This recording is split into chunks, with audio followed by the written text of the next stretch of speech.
આજે આપણે 12 મહિના સુધી લીલી હળદર એવી ને એવી રહે, તેમજ તેમાં ફૂગ ના વળી જાય, તેમજ તેમાં ચીકાશ ના વળે અને કાળી ના પડી જાય, તો તેની બધી ટ્રિક્સ અને ટિપ્સ સાથે આજે આપણે હળદર આથીશું। તો ચાલો ફટાફટ આવી સેહતથી ભરપૂર એવી લીલી હળદરને આથવાની રેસીપી જોઈ લઈએ। લીલી હળદર આથવા માટે મેં અહીંયા 250 ગ્રામ જેટલી હળદર લીધેલી છે, જેમાં વ્હાઈટ અને કેસરી એમ બંને મેં મિક્સમાં હળદર લીધેલી છે। તો વ્હાઈટ હળદર છે તેને આંબા હળદર કહેવામાં આવે છે અને કેસરી છે તેને લીલી હળદર। વ્હાઈટ હળદર છે ને તેમાં થોડો કેરી જેવો ખાટો ટેસ્ટ આવતો હોય છે, તેથી તેને આંબા હળદર કહેવામાં આવે છે। જો આ રીતના મિક્સ લેવામાં આવે તો બધાને ખૂબ જ ભાવતી હોય છે। આ હળદરને મેં 2 થી 3 પાણીએ બરાબર ધોઈ લીધી છે। હવે આપણે તેની ઉપરની છાલ છે એ ઉતારી લઈશું। તો છરીનો જે પાછળનો ભાગ હોય તેનાથી આપણે આ રીતના બધી જ છાલ છે એ દૂર કરી લઈશું। તો ફ્રેન્ડ્સ, અહીંયા મેં એક હળદરના ગાંઠિયાની છાલ બધી જ દૂર કરી લીધી છે। તો હવે તેને એક પાણી ભરેલા બાઉલમાં એડ કરતા જશું, એટલે આ હળદર છે ને એ કાળી ના પડી જાય। તો બસ એવી જ રીતના બીજી બધી હળદરની છાલ ઉતારીને આપણે પાણીમાં એડ કરતા જઈશું અને હવે બધી હળદરને આ રીતના આપણે બરાબર સાફ કરી લઈશું, એટલે જે કંઈ કચરું કે માટી ચોટી હશે એ પણ નીકળી જશે। તો ફ્રેન્ડ્સ, અહીંયા જો પાણીમાં બધું જ કચરું છે ને અને માટી એ દૂર થઈ ગયું છે। તો હવે આપણે એક બીજા વાસણમાં તેને એકદમ નીતારીને લઈ લઈશું। હવે હળદરને આપણે કટ કરી લઈએ। તો અહીંયા આપણે હળદરને રાઉન્ડ શેપમાં અથવા તો લાંબી ચીરીઓમાં પણ કટ કરી શકાય છે। તો તમને જે રીતના પસંદ હોય એ રીતના તમે કટ કરી શકો છો। તો લાંબી ચીરી કટ કરવા માટે આ રીતના 2 ભાગમાં ડિવાઈડ કરી પછી પતલી ચીરીઓ કરી લેવાની, તો એકદમ આસાનીથી કટ થઈ જશે। તો બસ આવી જ રીતના બીજી બધી આપણે હળદરની ચીરીઓ કરી લઈશું। તો ફ્રેન્ડ્સ, અહીંયા જુઓ આપણી હળદર છે ને એકદમ સારી રીતે કટ થઈ ગઈ છે। તો હવે અહીંયા મેં એક લીંબુના આ રીતના 8 ભાગમાં તેના ટુકડા કર્યા છે, તો તે આપણે એડ કરીશું। લીંબુ છે એ પ્રિઝર્વેટિવનું કામ કરે છે, એટલે હળદર છે ને લાંબા સમય સુધી એવી ને એવી રહેશે। તેમજ અહીંયા મેં એક મોટા લીંબુના રસને આ રીતના પહેલેથી કાઢી લીધો હતો, તો તે પણ આપણે એડ કરીશું। અને તેની સાથે સાથે મીઠું છે ને એ આપણે 2 ચમચી જેટલું એડ કરી રહ્યા છીએ, કેમ કે મીઠું અને લીંબુ બંને પ્રિઝર્વેટિવનું કામ કરે છે અને તેનાથી જ આપણી હળદર છે ને એ 12 મહિના સુધી એવી ને એવી રહેશે, તે બિલકુલ નહીં બગડે। લીંબુ અને મીઠું છે ને એ હંમેશા ચડિયાતા રાખવાના, એટલે કે વધારે જ એડ કરવાના, તેનાથી જ આપણી હળદર છે લાંબો સમય સુધી સરસ રહેશે। અને હવે બધું એકવાર મિક્સ કરી લઈએ, એટલે હળદરમાં લીંબુ અને મીઠું છે એ સારી રીતે ચડી જાય। હવે એક ડીશથી ઢાંકીને અડધો કલાક જેટલું તેને રહેવા દઈશું, એટલે મીઠાનું બધું જ પાણી છે એ આમાંથી છૂટી જશે।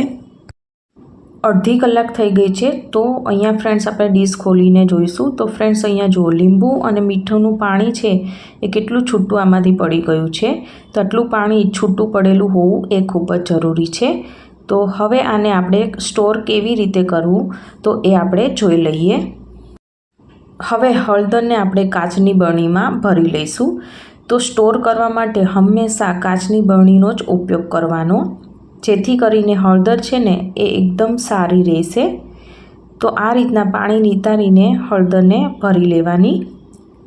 તો ફ્રેન્ડ્સ, આ રીતના આપણે પ્રેસ કરતા જઈશું અને હળદરને ભરતા જઈશું।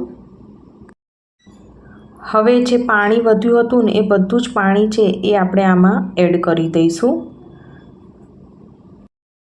અહીંયા જુઓ ફ્રેન્ડ્સ, બરણીમાં પાણી છે ને એ તમને નીચે જણાય છે, તો ઉપર સુધી પાણી નથી જણાતું। તો ઉપર હળદરમાં ફૂગ ના વળી જાય અને ચીકાશ ના રહે, તો તેના માટે આપણે ઉપરથી પાણી એડ કરીશું, એટલે કે હળદર છે ને એ બુડબુડા રહે ને તેટલું આપણે પાણી આમાં એડ કરવાનું છે। લગભગ 1 ગ્લાસ જેટલું આમાં પાણીની જરૂર પડશે।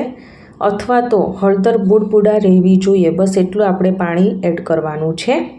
તો હવે તેનું ઢાંકણ બંધ કરીને બરણીને આ રીતના આપણે હલાવીશું. એટલે બધી હળદર છે ને એ લીંબુ અને મીઠાવાળી થઈ જશે. હવે આ બરણીને આપણે ફ્રીજમાં 12 મહિના સ્ટોર કરી શકાય છે. તો હળદરમાં કોઈ પણ જાતની ચીકાશ નહીં પડે કે કાળી નહીં થાય કે તેમાં ફૂગ પણ નહીં પડે, એવી ને એવી રહેશે અને તમે અત્યારે પણ ખાઈ શકો છો. તો તમે ક્યારે બનાવો છો આવી એકદમ સેહતથી ભરપૂર એવી લીલી હળદર એ મને કમેન્ટ સેક્શનમાં જરૂરથી કહેજો.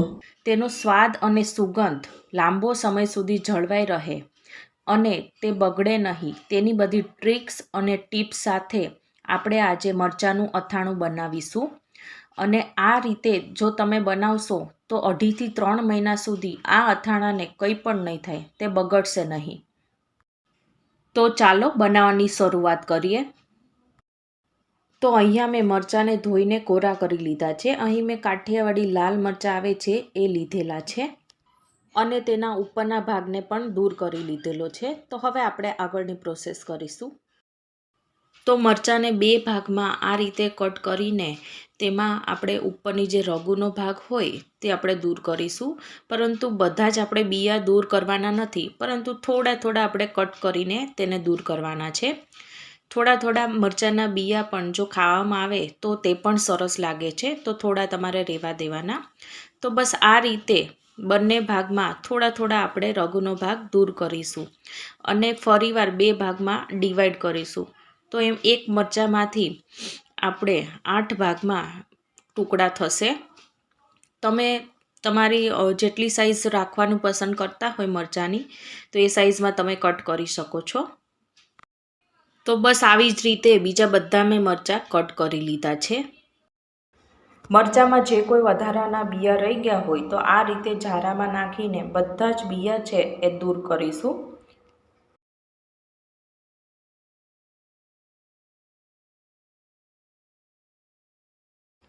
તો મેં અહીં સેમ પ્રોસેસ કરીને મરચાંમાંથી જે વધારાના બિયા હોય એ કાઢી લીધા છે.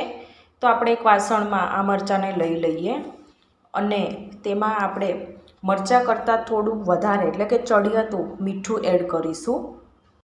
ચડિયાતું મીઠું એડ કરવાથી મરચાં છે એ બિલકુલ બગડતા નથી. આમાં મેં ટોટલ 3 ટીસ્પૂન જેટલું મીઠું એડ કર્યું છે અને આપણે હાથની મદદથી જ બધું સારી રીતે મિક્સ કરી લઈશું. એટલે એક મરચાંમાં મીઠું છે એ પહોંચી જાય અને મરચાં છે એકદમ સારી રીતે મીઠાવાળા થઈ જાય. અને હવે આપણે એક ડીશથી ઢાંકીને તેને 1 કલાક સુધી રહેવા દઈશું, એટલે મીઠાનું પાણી થઈ જાય. વચ્ચે આપણે આમાં ચમચી ફેરવતા રહેવાનું છે, એટલે મીઠું છે એ મરચાંમાં એકદમ સારી રીતે ચડી જાય.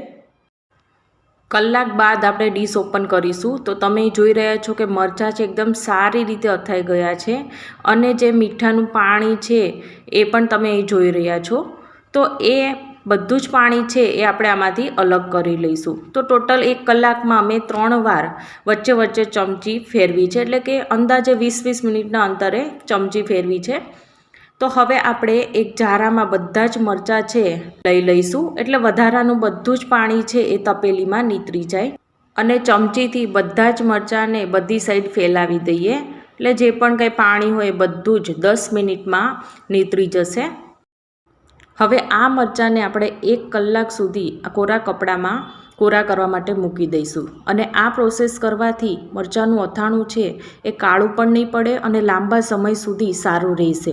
તો આ પ્રોસેસ તો તમારે જરૂરથી કરવી જ. મરચાં કોરા થાય ત્યાં સુધીમાં તેનો મસાલો રેડી કરી લઈએ. તો આજે આપણે એવો મસાલો રેડી કરીશું કે તે સ્વાદ અને સુગંધમાં તો સરસ લાગશે જ, પણ તેની સાથે તે કડવો તો બિલકુલ નહીં લાગે. તે માટેની બધી ટ્રિક્સ અને ટિપ્સ હું તમને વિડીયો દરમિયાન કહીશ, તો તમે વિડીયોને એન્ડ સુધી જરૂરથી જોજો.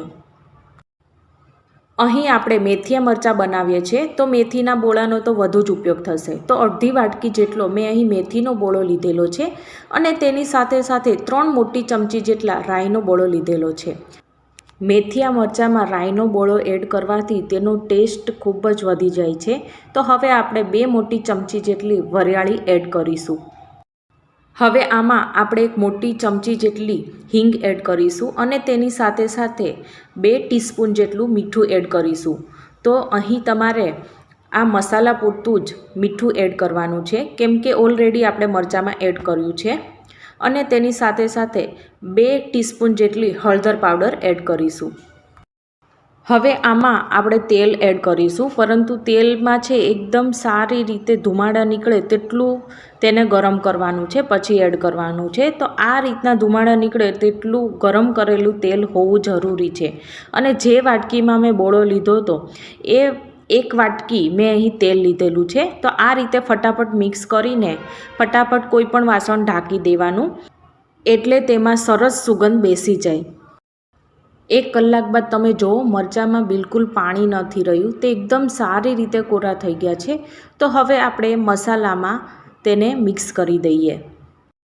હવે આપણે આ તૈયાર કરેલા મસાલામાં બધા જ મરચાં છે એ એડ કરીશું અને ચમચીની મદદથી બધા જ મરચાંને સારી રીતે ફેરવી લઈએ, એટલે મસાલો છે એ એક મરચાંમાં પહોંચી જાય. તો એકદમ પરફેક્ટ એવો મસાલો બધા જ મરચાંમાં સારી રીતે ચડી ગયો છે. તો જોઈને જ ખાવાનું મન થઈ જાય એવું સરસ આ મેથીયા મરચાંનું અથાણું બનીને રેડી થઈ ગયું છે. હવે આ મરચાંનું લાસ્ટ ઇન્ગ્રેડિયન્ટ્સ કે જેના કારણે મરચાં બિલકુલ નહીં બગડે, તો તે આપણે હવે એડ કરીશું. આ મરચાંનું અથાણું કાળું ના પડી જાય અને લાંબા સમય સુધી સારું રહે તેના માટે મેં અહીં લીંબુના 4 ફાડા એડ કર્યા છે. અહીં મેં લીંબુનો રસ એડ નથી કર્યો. લીંબુનો રસ ક્યારે એડ કરવો એ હું તમને આગળ જણાવીશ. તો સ્વાદ અને સુગંધથી ભરપૂર એવું આ મેથીયા મરચાંનું અથાણું રેડી થઈ ગયું છે. તો હવે આપણે તેને કાચની બરણીમાં ભરી લઈએ. મરચાંને આ રીતે થોડા અંતરે પ્રેસ કરીને ભરતા જવાનું. આ અથાણાને 7 થી 8 કલાક બહાર રહેવા દેવાનું છે અને પછી તરત જ ફ્રીજમાં મૂકી દેવાનું છે. તેને વધારે બહાર રાખવાનું નથી. અથાણાને ક્યારેય ડાયરેક્ટ આ બરણીમાંથી ખાવાનું નથી. તમારે જેટલું ખાવું હોય, જેમ કે અઠવાડિયાનું, તમારે એક બરણીમાં અલગથી લઈને પછી તેમાં લીંબુનો રસ એડ કરવો, જેથી કરીને તે મરચાંનું અથાણું છે એ ક્યારેય બગડશે નહીં. અને જ્યારે ખાઓ તો તે લીધા પછી તરત જ પાછું તેને ફ્રીજમાં મૂકી દેવાનું. ઘણીવાર લાઇટના પ્રકાશના લીધે પણ અથાણું બગડી જતું હોય છે. તો આપણે કોઈ પણ કોટનના કપડાથી આ બરણીને કવર કરી લઈશું, એટલે અથાણું બગડશે નહીં. તમને આજની રેસીપી મારી કેવી લાગી એ કમેન્ટ સેક્શનમાં જરૂરથી કહેજો. અને જો મારી આજની રેસીપી તમને ગમી હોય તો મારી ચેનલને સબસ્ક્રાઈબ, લાઇક અને શેર કરવાનું ના ભૂલતા. તો આપણે ફરીવાર મળીશું એક નવી જ વાનગી સાથે. Thank you for watching.